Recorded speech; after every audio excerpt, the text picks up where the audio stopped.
అమ్మాయి పుడితే ఆడవారిదే తప్ప?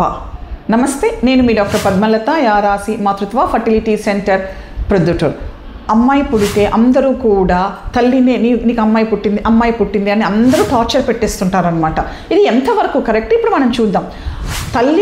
తల్లికి XX అని 2 క్రోమోజోమ్స్ ఉంటాయండి. అదే తండ్రిలో అయితే XY అనే క్రోమోజోమ్స్ ఉంటాయన్నమాట. పిల్లలకు తల్లి నుంచి X క్రోమోజోమ్ మాత్రమే తల్లి నుంచి వస్తుంది. అందరూ బాగా గుర్తుపెట్టుకోవాలి. తండ్రి నుంచి X క్రోమోజోమ్ రావచ్చు, Y క్రోమోజోమ్ రావచ్చు. ఇప్పుడు తల్లి నుంచి వచ్చిన X క్రోమోజోమ్తో తండ్రి నుంచి వచ్చిన X క్రోమోజోమ్ కలిసింది అనుకోండి, అప్పుడు అమ్మాయి పుడుతుంది. అదే Y క్రోమోజోమ్ కలిస్తే అబ్బాయి పుడతాడు. ఇప్పుడు ఎవరండి రెస్పాన్సిబుల్? అమ్మాయి అబ్బాయిని డిసైడ్ చేసేదానికి తండ్రే రెస్పాన్సిబుల్. అమ్మాయి పుట్టాలనా అబ్బాయి పుట్టాలనా అనేదానికి. కానీ సమాజం అంతా కూడా అమ్మాయి పుట్టిన వెంటనే తల్లినే నిందిస్తారనమాట. నీకు అమ్మాయి పుట్టింది అని అంటారనమాట. ఇది ఎంతవరకు కరెక్టు? మనం ఒక అమ్మాయిని బ్లేమ్ చేయడము, అమ్మాయి పుట్టింది అని ఎంతవరకు కరెక్ట్ ఒకసారి ఆలోచించండి. Thank you.